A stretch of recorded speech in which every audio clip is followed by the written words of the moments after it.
Welcome to Pera's Playbook. This is your host, Alex Pera. Let's open up our playbook and see who our guest is. Please enjoy. Started. Welcome to episode 164 of Pera's Playbook. Today we're joined by Kevin Rankin. He's a drummer. He's currently with Flock of Seagulls, who he's been with for a while, and he's worked with a lot of great musicians. So we're going to dive into that. We're going to talk about some other topics, but we're happy to have Kevin and his pug, Edgar Allan Pug, on the podcast. That's right. Yeah. So how's it going? It's fantastic. It's good to see you. Nice to meet you Yeah. virtually. I'm glad we were able to hook this up. Scheduling is it's so hard, especially with different time zones, but it always works out eventually. That's right. Well, yep. I appreciate your patience and your resilience. It's good. Yeah. So let's talk a little bit about your kind of music background before we dive into some other stuff. And I like to start with musicians, kind of who are they interested in when they were younger? Who were they listening to? What kind of music? So like, what were your go-to artists when you were a kid, your influences? When I was a kid and I started playing drums, I was a hard rock guy. I grew up in Montana, and rarely could you see these live bands live. So Scorpions were my favorite band, and I was such a rabid fan that I actually went to Germany to find them when I was 18. So Wow. yeah, Scorpions and Prince was my all-time favorite artist. Okay. All right. Totally Yeah. opposite spectrum, but yeah, but I was a big fan. So, I mean, was country like the biggest kind of genre for most people in Montana? Yeah, Are you not a and fan it at wasn't for all, or me. no? Nope, nope. Still to this I played day? m- I played me- Yeah, it's tough. I mean, I'm doing a song for a country artist right now, and Yeah. it's more rock and roll than it is country. I mean, anymore country is really a rock, sort of genre, but like traditional country was interesting to me. Western country western was Yeah. was unique. But yeah, the honky tonk drawl is not my thing. I, Yeah. I know I'm gonna be strung up for that being from Montana. Yeah. Well, I mean, it's I'm from northern Michigan. The country's pretty big up here too. And but I can't get with modern country. Like I just can't Yeah, get on that train. I like sure. classic country, but I just can't get on the modern country train at all. Yep, I'm with you. I'm with you. Hey, So you worked with a ton of people, Tommy Two Tone, New Shoes, Mike Skilla Romantics, Missing Persons, and then eventually you were with Animotion for about 15 years. So kind of take us through, how did you get associated with some of those, like Tommy Two Tone and some of those mm. people? Yeah, all of those bands came from this cycle of sort of networking with 80s bands. I was in an original band in Portland, Oregon that had been in the midst of a record deal signing in the late 90s. And you know, if I left that band in the midst of that. It was not a real amicable parting, and I really felt like the music business was I was a little disillusioned, and so I was going to focus on having a family. And the singer from Animotion lives in Portland, and he reached out and he asked. He had seen me play in that band that I had been playing with, and he said, "We're going to do one reunion gig. We're going to do this show. I was recommended that I call you. Can we meet for coffee?" And we talked, and we just hit it off. He said, "Yeah, I think this gig would be fun." It was on my birthday in Fresno, California, and all of that the members of that band had gone on to do really great things. The guitarist he's been with Rod Stewart 30 years now, and he had played with a million other amazing bands. And was the keyboardist on the Michael Jackson Thriller record, played with a lot of prominent artists. So they had done remarkable things. When they got together for the reunion show, it was meant to be just one show. And they all looked at each other and they said, "This feels really good. We should do more of this." They asked if I wanted to continue. So that turned into almost 16 years of time. And in that process, we would play with other bands from the 80s, Tommy Two-Tone and New Shoes, the Romantics and the Motels and Missing Persons. And so in the process, I got to know all the other bands, and I love people. So they appreciated the fact that, I could play all right, but I also was a decent human to hang out with. So I think the first band to ask me to come in, Tommy Tutone, I did a lot of shows with him. And so sometimes we would do pairings where Tommy Tutone and Emotion, some other bands would play, and I'd play with both bands. And then Missing Persons came out and asked me to play with them 20 years ago. And it was amazing because I was a big fan of that band. And the drummer, Terry Bozzio, was one of my all-time heroes. Bozzio, Terry Bozzio. His wife is Dale Bozzio. They changed the pronunciation of each other's names. But anyway, I was grateful to get that opportunity and realized that I could I could perform with his other bands just as on an as needed basis and play the technical parts. Say Missing Persons, it's a much more technical band than Animotion was, so I could get the technical part out of my system and play these songs that I loved as a kid, and still play with what became my family with Animotion. So Mike Skill from the Romantics also lived in Portland, and he had some recordings he wanted to work on. So I recorded songs with him almost 20 years ago as well. And to this day, we play together every once in a while. New Shoes was a Portland band, and so I played shows with them up through the Northwest. Um, there are more, but I'm just drawing a blank on them right now. But all the ones you mentioned were all connected because we all often played together, or they had seen me play with Animotion. I guess I didn't realize what a music hub Portland was. Like I didn't Yeah. realize how many bands were from Portland. A lot. I mean, they were not necessarily from there, but a lot of people gravitated to Portland. I Yeah. mentioned the Motels. Martha Davis and the Motels lives here in Portland, and then of course the indie scene really blew up in Portland. And a lot of bands, alternative bands in the late '90s, Everclear and the Dandy Warhols and the Shins and the Decemberists and a lot of those kind of bands. Those are all Portland bands as well. Yeah, that's cool. So, I mean, like you said, as a kid, you were really into, heavy metal and rock and all that stuff. So, is that kind of when you were younger, what you thought you wanted to do is playing like a hard rock band someday? Yeah. Yeah. And then you kind of went Yep. a little a different Yeah. I mean, direction. as a kid, like a lot of young American boys, I was a big Kiss fan. So I had dreams all the time of Kiss calling me up to say, "Hey, we need a drummer." So yeah, Yeah, painting that your was a very face up frequent and dream. And I oh yeah, I never in a million years would have thought that I would be playing in the '80s bands, from that era. There was my nickname since junior high school has been Heavy Metal, and so it didn't hold as true, playing with the Flock of Seagulls, but more new wave and metal. But I still listen to a lot of that stuff too. yeah. So then how did you go from Animotion to Flock of Seagulls? Did Animotion stop touring? Nope. We were right in the middle of recording a new record in 2015. And at the end of early part of 2016, the drummer from A Flock of Seagulls burned his hands really badly. And he'd been a great friend of mine for a long time. Animotion played a lot of shows with The Flock of Seagulls. So those guys all knew me well. So when he burned his hands, they asked me to come in and play a few shows to help while he was recuperating. And it turned into me joining the band. He just no longer wanted to play with the band. And so I did some shows with both bands on the same bill. And understandably, the singer from A Flock of Seagulls, Mike Score, sorry, Mike said, it just doesn't look professional to have you playing in both bands. So I'd kind of like you to choose one or the other. And I had a big heart-to-heart discussion with Van Emotion. I sat down with them, and it was a natural thing. They working in the studio, working on that record, the producer of the record really just wanted to use a drum machine instead of live drums. And I realized that I was never really going to be an effective part of that band. So I sat down with the singer and I said, I love you. We're brothers. I'm going to choose to move in that direction.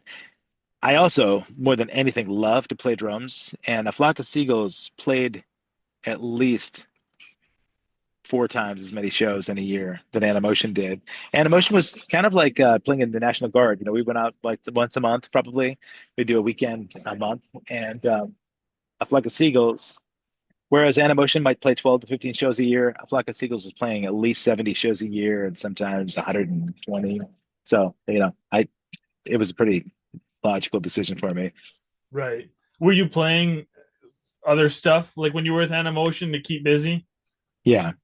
Yep. A lot of other bands in Portland, especially. I would do a lot of recording, but I was playing in a really hard rock band called Craving Theo. I played in a metal band called Finn.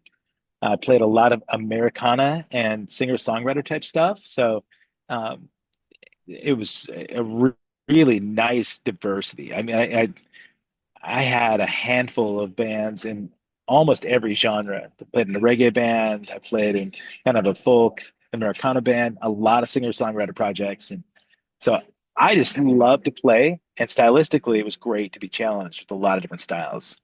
Right. Yeah, you're just experiencing it's got a adds to your resume too, right? Like I've worked with all these people. It adds to your creativity. Like if you're going to work on something, you can pull things that you've done with different genres.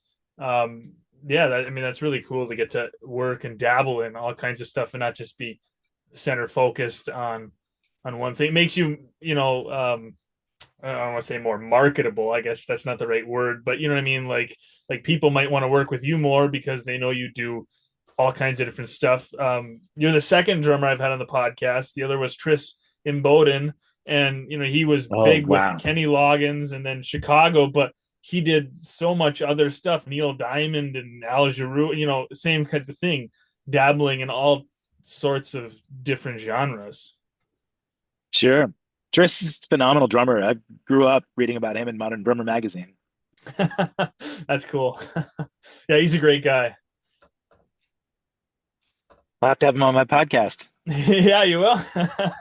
Which way I want to talk about that here a little bit later in the episode, kind of dive into your podcast too.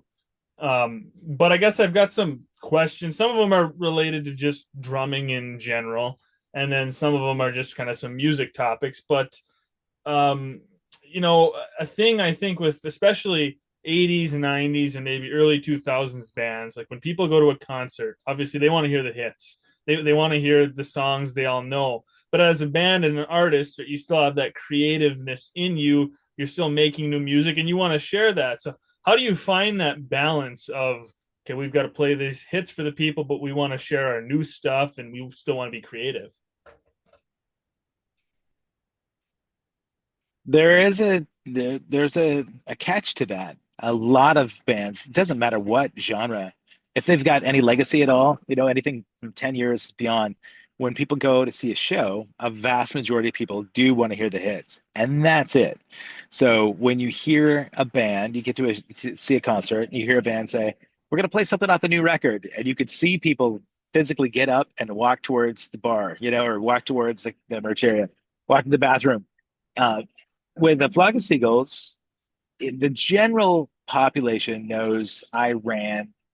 They and once they realize and they're there, and they hear Space Age Love Song, and they hear Wishing, and they hear The More You Live, The More You Love. They hear the other hits, and they realize, oh my God, I know all those hits. So if you sprinkle those in throughout the set, and you don't just play them all at the end, it's a little more, I think, enticing to get people to listen to some of the other stuff. There's a brand new record from the Flock of Seagulls, the first new music in 29 years. And we started playing the first single from that over the last couple of years. I think we worked it up when we were in Europe, and the response was awesome. People didn't leave. They realized, wow, this sounds a lot stylistically like the songs that came out in the mid 80s and the early 80s. So you kept the sound, and the hooks are all still there, but you can hear a modern sound to it too. So at that point, they were willing to listen to more because it was somewhat recognizable to them. And so there have been now 3 singles on the new records that have been released, all of which we started playing over the last year and a half, 2 years. And I couldn't tell you how successful the record has been. I know the videos themselves for the first couple of singles has done really well. It's a lot of people in the comments even, and it's a tricky thing. You don't want to read through a lot of the comments in like some of these legacy bands because people will say, "Oh my God, what like it's only one original member of the band. How can they call themselves a Flock of Seagulls?" Or you'll hear people say, "He was known for his hair, and now he doesn't have any hair anymore." So why are they still doing it? And so there are some comments like that, but a lot of the comments in the new songs have been, we like the fact that you kept the sound of the original band, but then have modernized it. So the hooks are there. The sort of trademark 80s synthesizer sound is still there, but it doesn't sound like it's just from the 80s. It sounds like you've actually modernized. Kind of like bands like The Weeknd. The Weeknd is a great example of somebody that's done that, that is a modern artist, but kept the sounds of the 80s and sort of bridged that gap. So there's a wider demographic. Yeah. It's what you mentioned, people getting up and going to the bar. When I go to a live show, like, I don't want to leave. I don't care what the band is playing, but like I feel I'm paying for this. Like, why would I want to miss any part of it? So like I never leave. Right. Even if it's a song I don't know, I like, okay, I'm gonna listen to this. I'm gonna see what it's about. And I've been to a lot of classic rock concerts, and they all do that, right? They all try to play a couple songs, like you said, sprinkle them in there. This is off our new record. Like last spring, I saw Styx, and they had a new record that had come out Oh, recently. And they played a few songs, but I quite enjoyed them. I thought they were nice mixed in. So it's yeah, also it's on the fans too to be open to listening to that stuff too. absolutely. Do you ever? Certainly, Styx is a great example, and Oh yeah, it's another band too that has a different lineup. Right, there are a lot of new members. I mean, Todd Zuckerman, their drummer, is one of the greatest drummers on the planet. I've had him on my show, phenomenal guy. But Lawrence Gowan singing for them, right, is a big Canadian artist, and he's it's phenomenal. he's He really incredible. is. Great performer, great songwriter, really great entertainer for sure. Yeah, yeah, they put on a great show. And I know people get worked up. You mentioned the thing about, oh, they've only got one original member, they've only got two original members, but especially if it's the lead singer, or like Styx, they've got one of the lead singers, they've got Tommy Shaw still. Yeah, Then I mean that's still the sound. That's still yeah, the sound of the band. But I look at it the other way. Like I saw Great White, and they've got a new lead singer, but they had a couple of the original guitarists, and it's like that man, that guy can still play on the guitar. He's still doing a great job. It might be a new lead singer, but you can't expect them to just stop playing their songs because they exactly. had a disagreement with the original lead singer. Like they're going to keep touring, they're going to keep putting out music, and Right. you know, I mean, I get people's, why they might not love it, but I feel like you also have to look at it from the band's perspective. It's some of those bands like Great White. Jack Russell is no longer with us, and if a caustic breakup and these bands want to continue on even though maybe their singer passed away, you can't fault them for wanting to try and keep the legacy going and keep playing. Is If that's what their lifeblood was, then what else are they supposed to do? Go and sell real estate, or but if Right, it's yeah, in you, you never want to stop playing.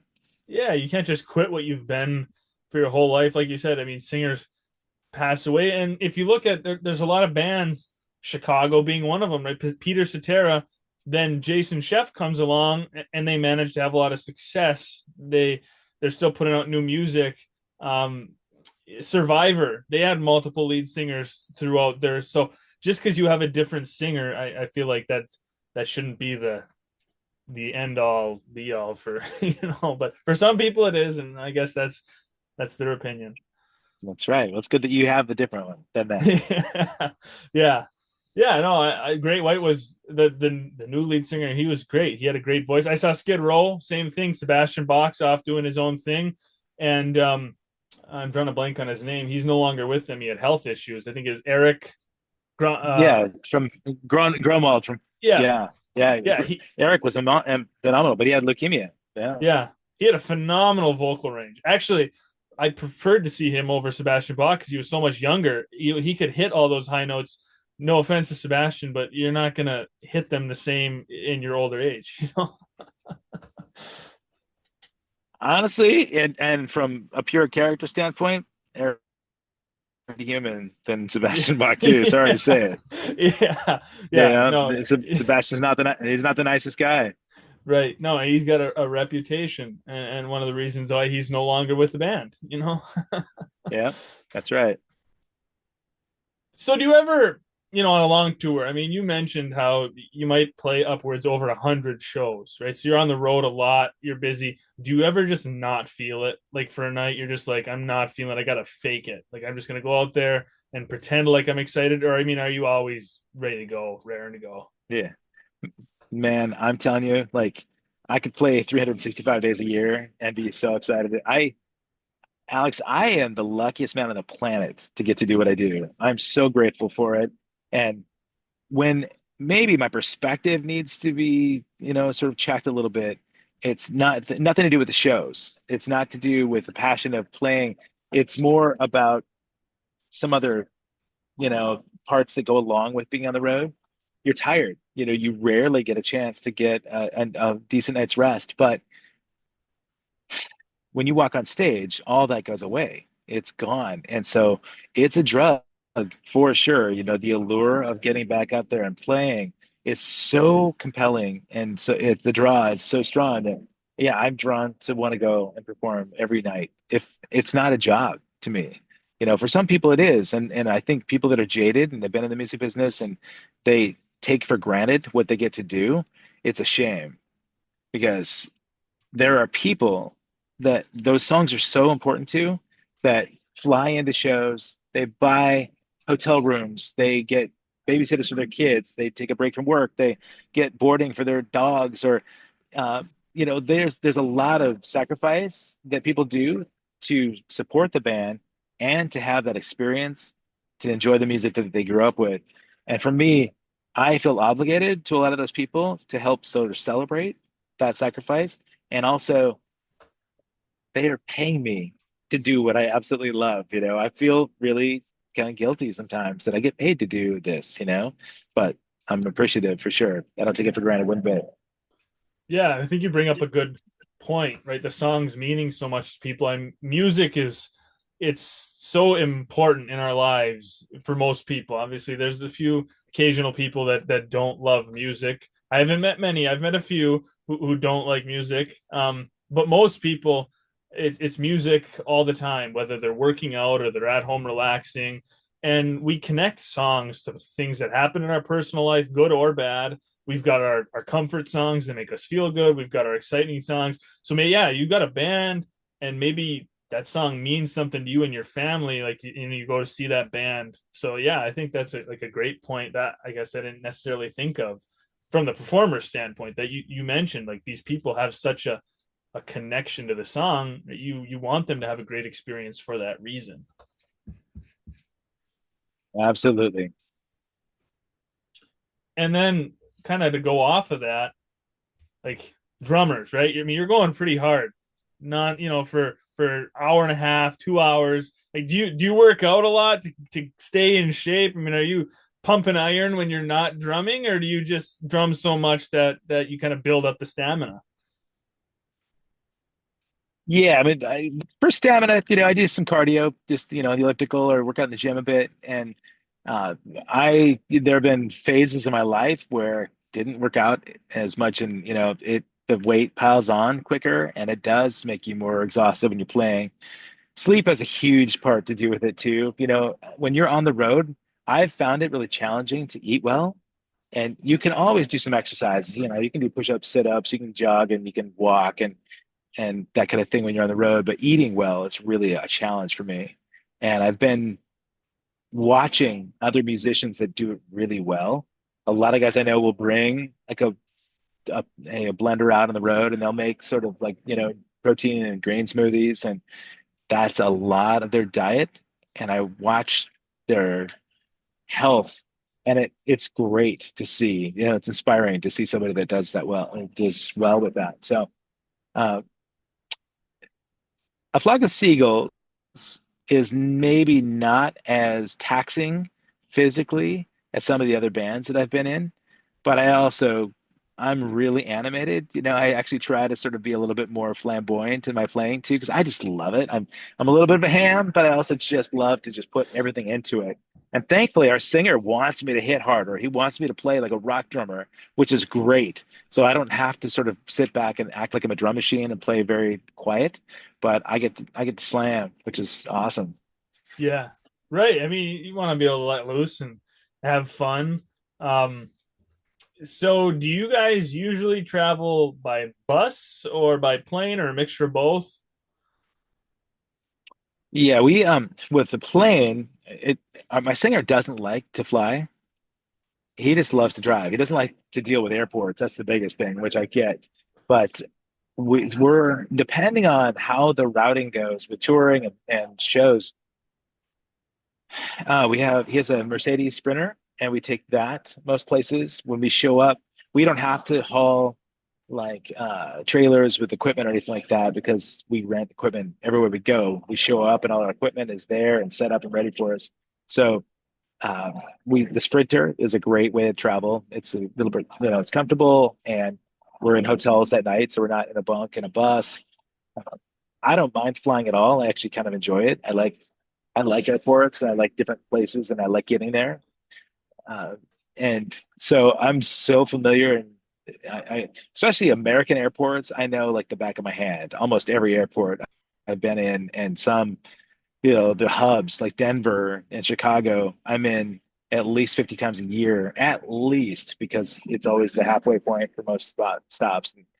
Uh, but I think if I had my absolute preference, private plane would be the way to go. Yeah. Do you guys take turns driving or one person drive the whole time?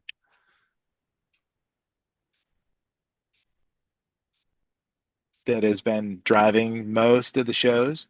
We recently did a cross-country Canadian tour, like almost 5 weeks, and there were some stints where you're doing 16 hours in a day.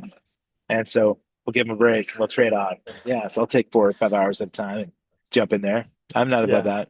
Yeah. Right. Well, yeah, and you get tired. It gets dangerous if you're driving too long and Yeah, and driving you're not doing a whole lot, but it's tiring. Like I mean, it gets really easy to get tired when you're just behind the wheel for a long time. for sure. Well, as you can see, I'm driving. I'm pulling over the side of the road right now, but heading up to Canada to see my girlfriend. I love to drive, and oftentimes I'll take the train up there, but I'm taking my dog up with me. And so, yeah, I do like to be behind the wheel. It's nice.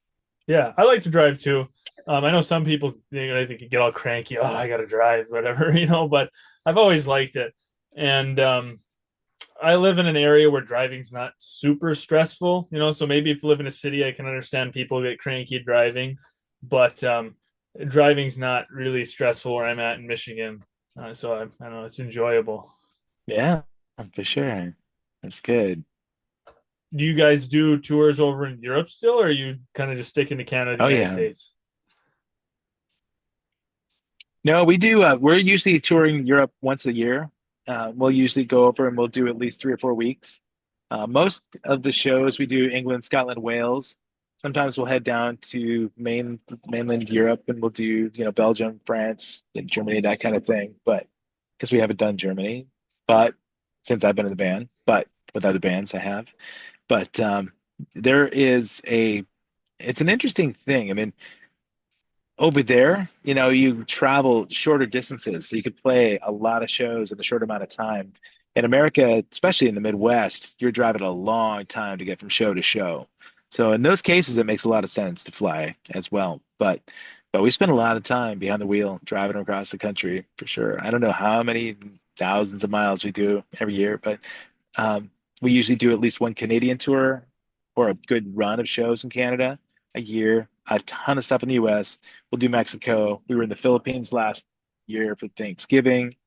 Um, we have a potential for Japan coming up in July. We were supposed to be in Peru this month, but that just fell through. Or no, sorry, Chile. But so South America has been really trying to ramp up and get us down there. But politically, it's challenging right now. I mean, a lot of the places in the country in the world are not really hip to having American bands travel. So Yeah. But I mean, throughout your career, you've traveled all over the world, right? Oh yeah, for sure. I Yeah. love it. Yeah. You don't get to do much sightseeing. I mean, right? Pretty quick in and out most of the time, or do you get to do a little bit once in a while? Make it happen. A lot of my bandmates don't like to, but the moment I hit the ground in a town, in a city, if we've because the schedule, oftentimes it depends on the venue, but a lot of times we'll end up at a venue where we've got to load in and do sound check about 1 o'clock. Sound check's usually done by 2 or 3, and then if we're not on stage until 10, we've got 7, 8 hours to do something, nothing. So the band will kind of hang out backstage, in the dressing room or the green room, but I like to head out. And a technique that a friend of mine gave me was to get to the highest point in whatever city you're in, so you can kind of look out, survey the area. And so I love being outdoors, and so I'll try and find hiking trails or waterways that I can get out to. And so I do sightsee. I love to sightsee. And so if we're in town, I try to sightsee, at least a few hours a day. If there's a place that I can fly into ahead of time or stay after, I'll stay for 1 or 2 or 3 days to be able to see the area, especially in Europe and Asia. Right. Yeah. I mean, I don't blame you. If you're gonna travel to new places, why not explore and see everything? Absolutely. Yeah, you bet. Well, let's talk about your podcast for a little bit. Okay. All access, excuse me, with Kevin Rankin. You interview all kinds of people. When did you started that back during COVID? I did. Yep. Yep. We were sitting around not getting out on the road with the band, and our guitarist from A Flock of Seagulls and I kept doing Facebook Live conversations. And in those conversations, people that were fans of the band or friends of ours would chime in to those conversations. And so I was interacting a lot with some of those people, either about shows they'd seen or other bands that we toured with. And at for a good run of years, I played drums for Jennifer Batten, who was Michael Jackson's old guitarist. And she played with Jeff Beck. She watched a bunch of those conversations, and she said, "You should turn this into a podcast. You're great about being present with your guest, but you're also fielding a lot of questions. You should consider doing this live." And I said, "Everybody's got a podcast. Come on, I don't need to do that." And she said, "But yours would be different. It'd be fun." And I got hooked. I did a few with bands that we toured with and friends that I've known through the industry. And now it's been over 350 episodes in 4 years, and I absolutely love it. Yeah. Yeah, I've got to check out more of your stuff. I feel like I get so consumed in my own podcast that I've got all these Sure. podcasts bookmarked that I'm like, well, I want to listen to this episode and that episode for various people, and I never get around to it. Um, I need to go on some trips where I need to listen to something in the car. I need, that's what I need to Yeah, do. that's a do you have any go-tos that you listen to that you're inspired by? Um, so my original inspiration came from Spittin' Chicklets, the hockey podcast. Okay, cool. And my first podcast was hockey. I did like 94 episodes, only hockey, but I didn't want to be tied down to just one thing. So then I started an all sports podcast, and then it morphed into this where I interview, everybody, athletes, musicians, actors, actresses, whatever, just kind of people from all walks of life. Yeah. But I like all kinds of podcasts. One podcast I really enjoy is MASH Matters because I'm a huge fan of MASH TV show. And somebody that was on it, are Nice. you familiar with MASH? Oh, of course. Yeah. Yeah. So Private Igor, I'm drawing a blank on his actor's name, but he and then a MASH super fan, um, Jeff. I'm drawing a blank on his name. Yeah, it's Private Igor, and then this kind of MASH super fan. They do this podcast together, and they bring on people that are still alive that are connected with the show, or the actors, daughter maybe, or in all kinds of different stuff. So that's a podcast that I really enjoy. But yeah, I just feel like like I said, I'm so consumed in putting out my own podcast. There's not time to listen to a lot of other podcasts. Sure. Yeah, I get it. But I'd like to dive into yours because you've had a lot of guests that musicians that I enjoy, um, bands that they're part of that I enjoy. I saw you had Kip Winger on recently, and I obviously I love that '80s hair metal and hair rock or whatever you want to call it. And I saw you had one of the members of Buck Cherry on, and I saw them last year, and they were great. So I've got to go back and listen to a few of your episodes because you get a wide variety of I people. do. Yeah, for sure. Yeah, that's the benefit of a lot of the travel too. It's just getting to know these guys well, from all the different environments that we're in. And some of those surprises, Kip Winger, having been a hair metal guy, understandably has a little bit of a chip on his shoulder from being pigeonholed into that genre. But he's a very accomplished classical composer, and he's been nominated for Grammys for his violin concertos, and he has a new, orchestral album coming out in May, and he is a very intelligent, very cerebral, classically trained musician who happened to have massive success in a really pretty glam heavy metal band or glam rock band, and he was a great conversation. I really enjoyed it. I mean, that's the thing. You understand, and you know this, that when you get something that surprises you and there's actually a real relationship that you can develop through the conversation, it's it's like being on stage. It's addicting. You want to be able to go out and do more of it. Yeah. Oh yeah, I totally know what you mean. There's specific episodes that I can think of, people I've talked with and when I'm done, and it's like, man, that conversation was awesome. It flowed really well. They had great stories. Because some people are better at podcasts than others. Some people you really have to pick and pick and pick to get them to share. Other people are Right. open books and they just let it flow, and that's great. I love that when they just I want do to too. talk and they love to share stories. So yeah, I know exactly what you mean. So when you're, I mean, trying to get guests on your podcast, are you just like now, since you're 350 episodes in, what are you looking for specifically? Are you just going to open anyone that's willing to talk? Oh no, I have to be selective. When I get inquiries from people to come on the show, um, sometimes they're inspiring. I'll find there's an author that just reached out to me and he sent me a book to read and he wanted me to be on the podcast, but I want to wait till I've read the book, and I could tell that he's very deliberate in his marketing. And I'm feeling a little guilty to have not had the book read yet, but I would be willing to feel that and have him on the show. There are other people that I've gone after that I really want on the podcast because I've been a fan of their music, even if we don't, like, if I know them, if they're friends of mine, they're willing to come on the show, and some real prominent names and guests have been wonderful that way.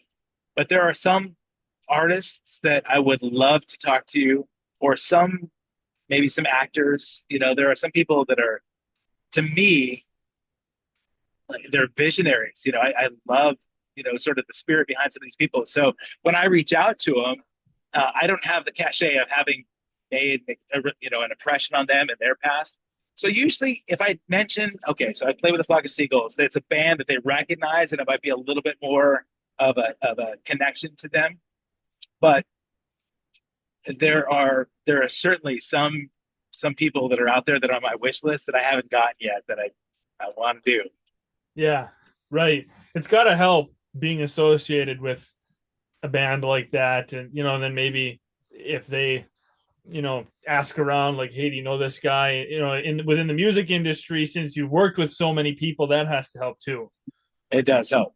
Yeah, it's and like having a decent reputation is important because there are a lot of Right. musicians out there, that have kind of ruined it for all the rest of us. So Yeah.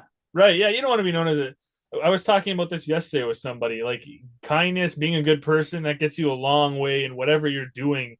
When people talk about you, they don't you don't amen. want them to say like, man, that guy's a jerk, right? Like, that's not going to get you anywhere. Yeah,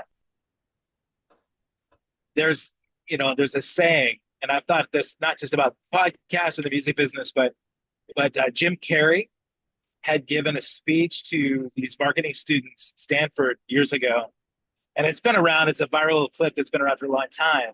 But he talks to these kids whose whole goal in school is to learn how to make money in marketing, right?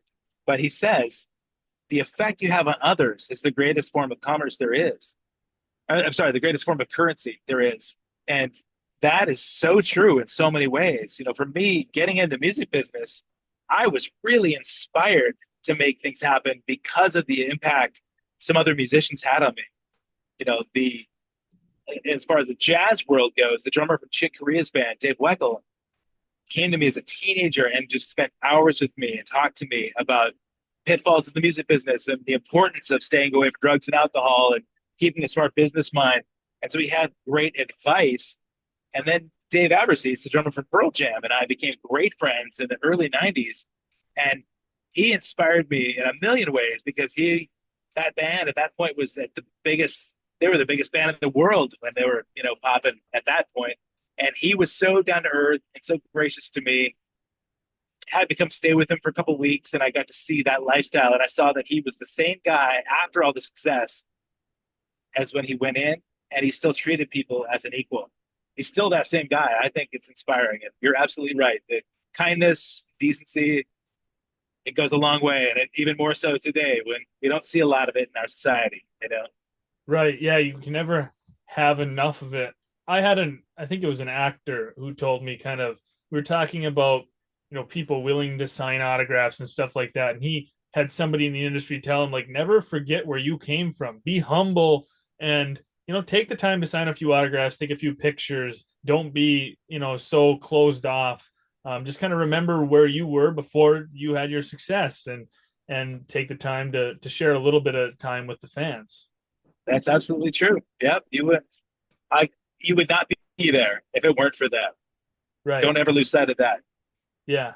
Right. Yeah. That's a good, great point for anyone who's in sports, music, or entertainment, where you're kind of, these people are paying to watch you perform in some aspect. Right.